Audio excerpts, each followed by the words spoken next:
Olá, sejam bem-vindos a este segundo tutorial, como criar uma boa infografia. Agora vamos ver os exemplos citados no tutorial anterior, mas com um bocado mais de detalhe, e vamos também ver algumas guidelines, algumas regras básicas para a criação de uma boa infografia. Primeiramente, vamos considerar algumas dicas sobre o que fazer antes de se começar a criar a infografia. Para conseguirmos fazer uma boa infografia, primeiramente é preciso ter em conta o público-alvo desta infografia. Então, precisamos saber se estamos preparando algo para os pais dos alunos ou para os alunos e também levar em conta a idade destes alunos, o grau de conhecimento sobre o assunto de que a infografia vai tratar e coisas deste tipo. Precisamos conhecer bem qual o público-alvo daquela infografia e temos que levar isto em consideração durante todo o processo de criação desta infografia. Depois, é preciso termos sempre uma ideia central, ou seja, uma boa infografia tem que ter um tema, e um tema muito bem delimitado desde antes do início da sua criação. Uma infografia que perpasse vários tópicos e que seja muito confusa não vai ser útil e não vai ser eficaz, especialmente num ambiente de sala de aula. Não significa que tenhamos que lidar com tópicos simples, não é isso. Como já dito no tutorial anterior, muito pelo contrário, as infografias estão aqui para tratar, para cuidar de tópicos que são muito complexos, ou tópicos desde os mais simples até os mais complexos, não precisam ser necessariamente tão complexos, mas a infografia pode lidar com todos esses tipos de tópicos. A questão de ter uma ideia central não diz respeito à complexidade do tópico ou do tema que vamos lidar nesta infografia, mas sim a uma delimitação do assunto, do objeto a ser tratado. Neste sentido, não podemos ter uma infografia que de um lado traga, por exemplo, uma foto do Cristiano Ronaldo e depois no outro lado fale sobre um filme de terror baseado na obra de Edgar Allan Poe. A não ser que isso esteja conectado, a não ser que com isso eu queira provar alguma coisa. Temos que ter isso desde o início, essa ideia inicial que vai perpassar, vai percorrer todo o processo de criação da infografia. E finalmente, ainda antes de começar a criação em si da infografia, o que eu vos indico é a criação de um rascunho, de uma infografia básica que pode ser desenhada ou pelo menos apontado as ideias principais e o que eu quero fazer e o meu objetivo com aquela infografia. Pode ser feito num papel ou em meio digital, mas isso é importante para já termos um guião, algo que vai nos guiar durante a criação dessa infografia e ela não vai ficar ali perdida com informações que não são necessárias para o tema que eu quero criar. E se eu estiver lidando com um tópico muito abrangente, vale mais considerar se vale a pena fazer mais de uma infografia ou somente uma infografia. Depende do objetivo que eu quero atingir e do público-alvo que eu quero também atingir com esta infografia. Uma boa infografia vai envolver 4 aspectos principais. Então, temos aqui os dados, que dizem respeito não somente ao conteúdo, à informação que eu vou acrescentar à minha infografia, mas também a todos os dados que eu utilizei para a minha pesquisa prévia à criação da infografia.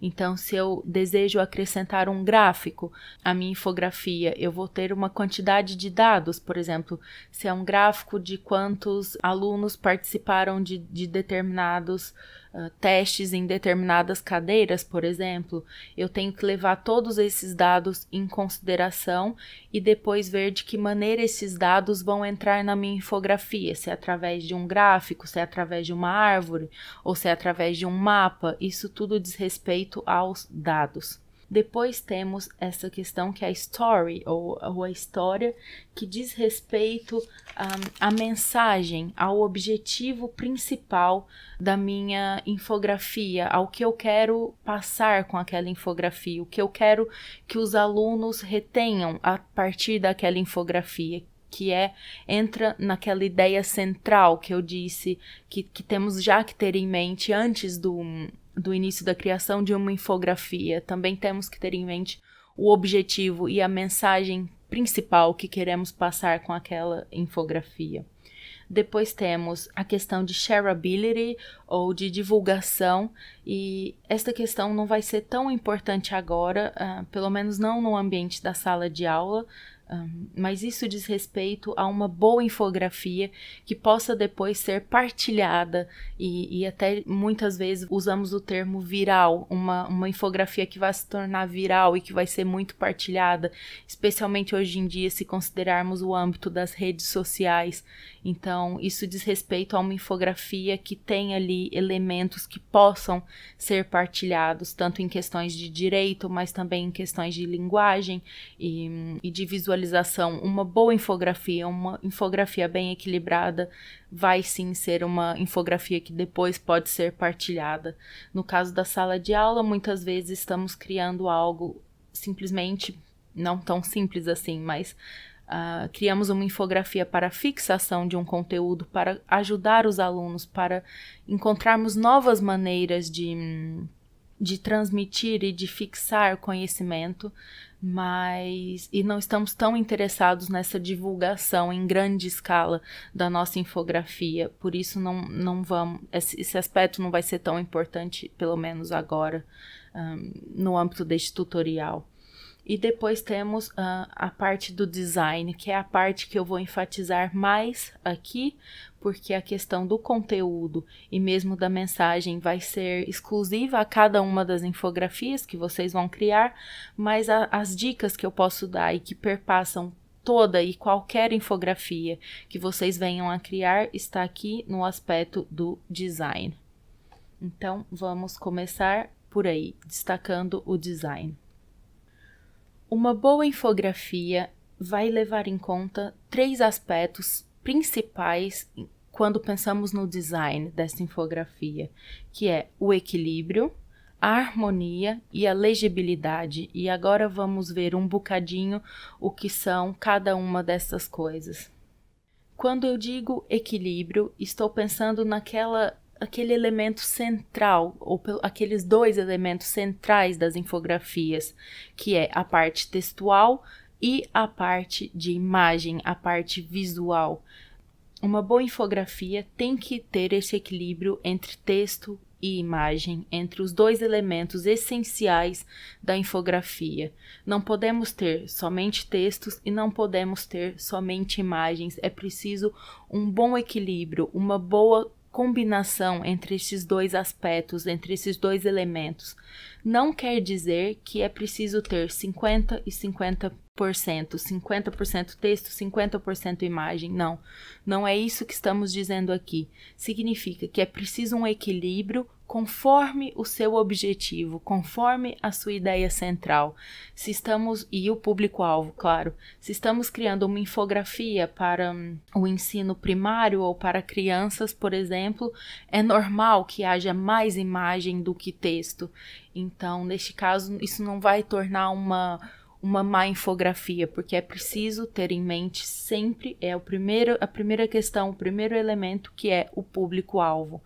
Isso não significa também que, por exemplo, na apresentação de um pôster não seja necessário um bocado mais de texto do que de imagem, mas isso tem que ser equilibrado.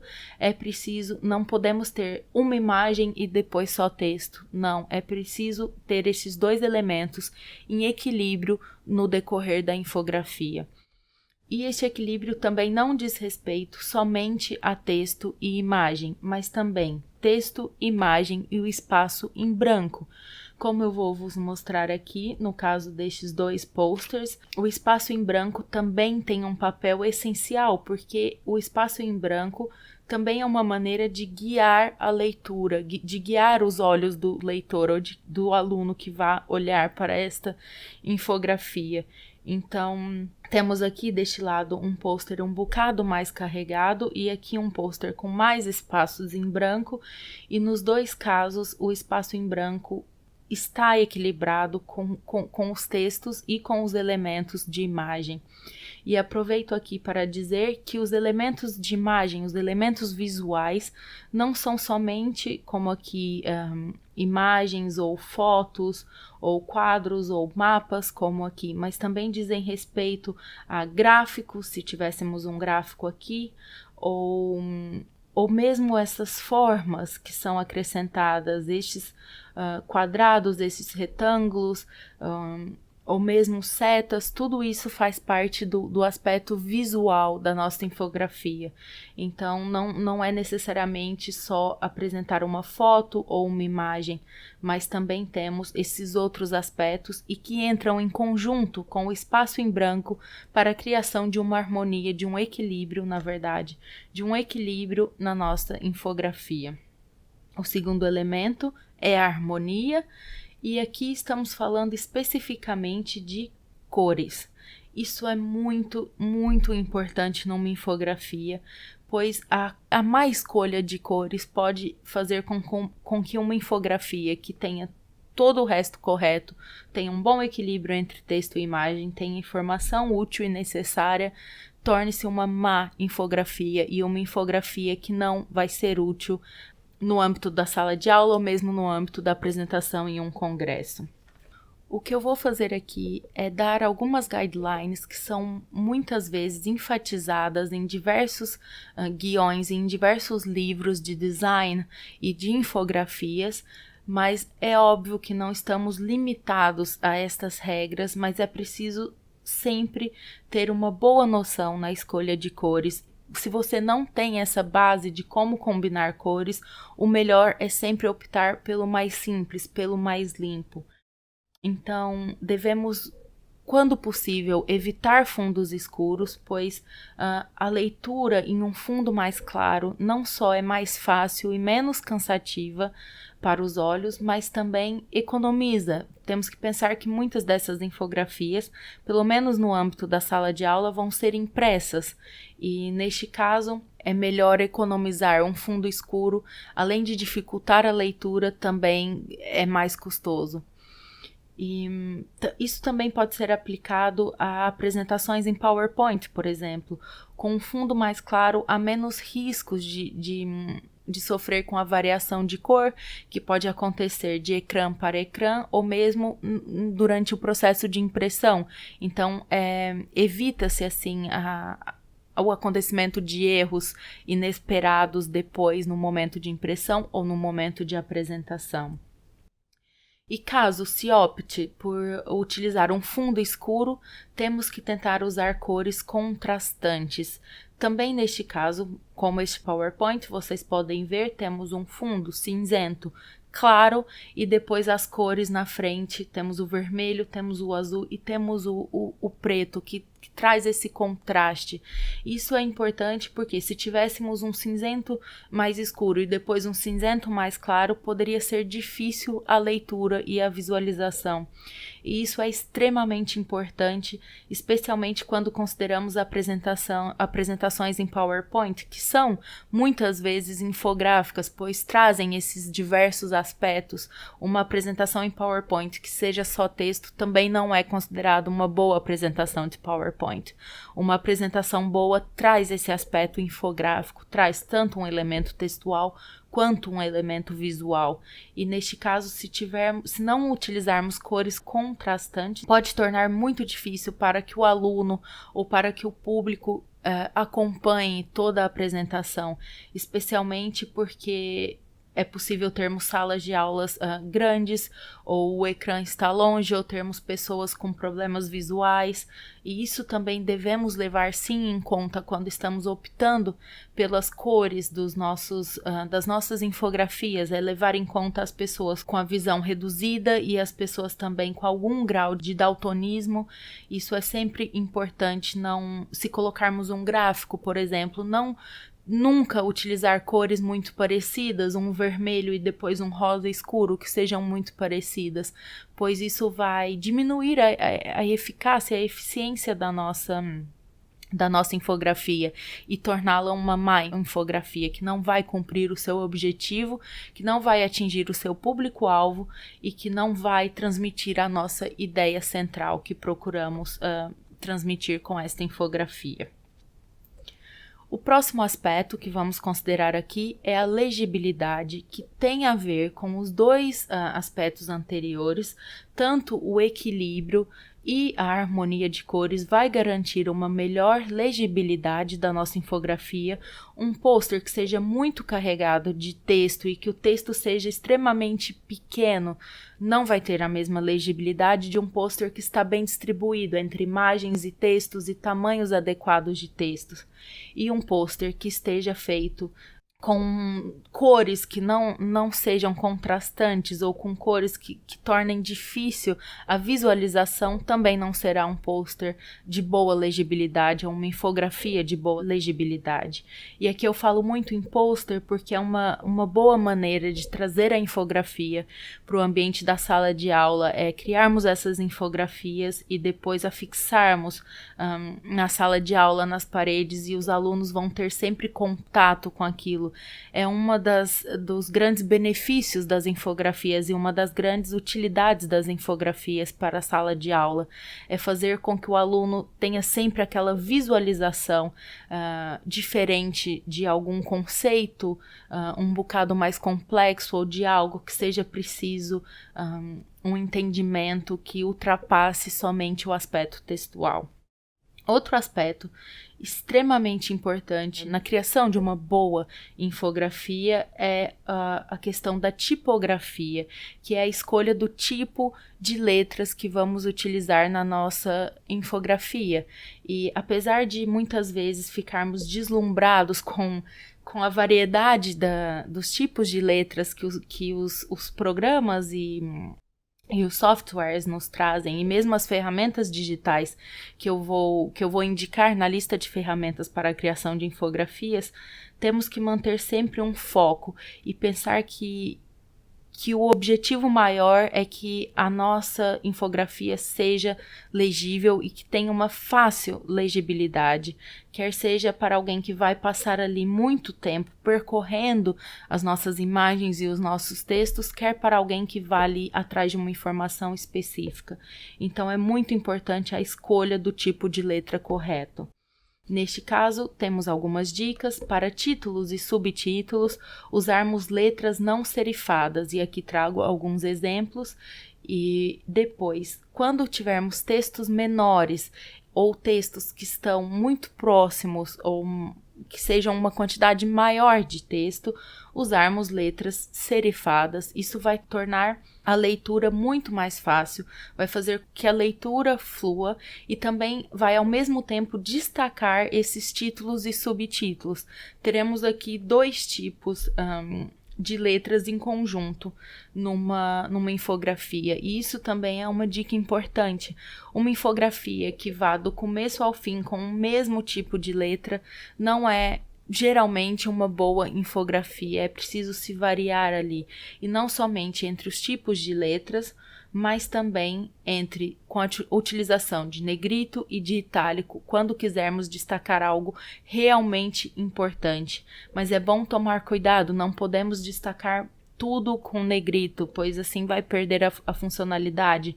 E o negrito numa infografia realmente traz muito destaque àquele texto. Então também temos que tomar cuidado para ver se não vamos estar destacando muito mais o texto do que as imagens, tendo sempre em mente a obtenção de um equilíbrio. Mas essas são maneiras também de destacarmos o aspecto visual, mesmo dentro do aspecto textual. É a utilização de uma boa tipografia, é a escolha adequada de fontes para cada elemento da nossa infografia e também a utilização dessas ferramentas de negrito e itálico. Uma boa infografia também funciona como uma história. O que temos aqui é um elemento visual em conjunto com um elemento textual, e através desses elementos conseguimos contar uma história sem a utilização somente de um aparato textual, como numa narrativa. Temos aqui uma combinação, mas ainda assim deve-se funcionar igual. E o que eu quero dizer como isso é que, quando o aluno olhar para a infografia, ele precisa ver ali uma sequência lógica, é preciso guiar a leitura dessa infografia. Ainda que não seja necessário haver só uma ordem, podemos ter mais de uma ordem de leitura, mas é preciso que aquilo tudo funcione de uma forma coerente, que tenhamos um objetivo muito claro e que aquele objetivo seja reconhecido a partir da consideração da infografia. Então, temos aqui novamente o exemplo do filme Janela Indiscreta, e vocês vão ver que eu vou voltar algumas vezes a este exemplo, porque apesar de ter o fundo escuro, mas nesse caso era uma revista sem as limitações financeiras que normalmente temos que lidar na sala de aula ou na universidade, mas é uma infografia muito completa que traz praticamente todos os elementos de uma vez, apesar de ser muito ocupada. E se calhar o que vocês vão criar é algo um bocado mais limpo, um bocado menos cheio de informações, como aqui. Mas a partir da análise dessa infografia, conseguimos ver vários aspectos que depois podemos usar e adaptar às nossas próprias infografias. Então, aqui é possível ver uma sequência lógica, mas não precisamos ler necessariamente na mesma ordem. Uma pessoa pode começar por aqui, depois descer e fazer esse movimento circular com os olhos, ou pode vir por aqui e fazer o movimento oposto, ou pode vir por aqui, depois pelo meio e depois voltar. Não há uma ordem única, mas a infografia como todo deve funcionar como uma história, no sentido de ter uma coerência.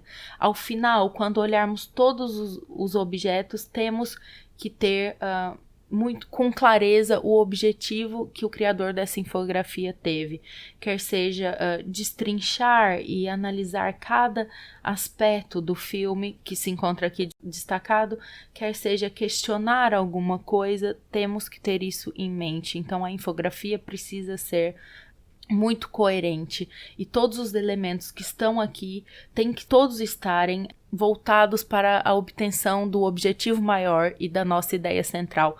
Por isso é tão importante ter isso já definido antes da criação. Mas isso não significa que uma boa infografia não permita que o leitor ou o aluno venha e recorra a informações específicas. Pelo contrário, não é o fato de não ler a infografia toda que a torna menos relevante. Pelo contrário, muitas vezes o fato de que teremos uma infografia fixada na sala de aula, em um momento o aluno vai ver uma parte, em outro momento vai ver outra, isso também colabora para o processo de aprendizado. Então, neste caso, por exemplo, pode ser que eu esteja somente interessada em saber qual é a máquina fotográfica que foi usada durante o filme, então eu já vou vir diretamente para cá. A fato de ter a imagem ali já me chama a atenção, e aí eu vou ler somente aquela informação que me interessa. Ou se eu estiver interessada em saber os vestidos da Grace Kelly ou alguma informação sobre ela, eu já tenho ali uma imagem dela que chama a minha atenção e que direciona o meu olhar para aquela parte da infografia. E isso também é uma boa infografia, que traz não somente muitas informações que eu posso considerar como um todo, mas que também me permita uma rápida visualização do que eu preciso saber e do que me interessa naquele momento.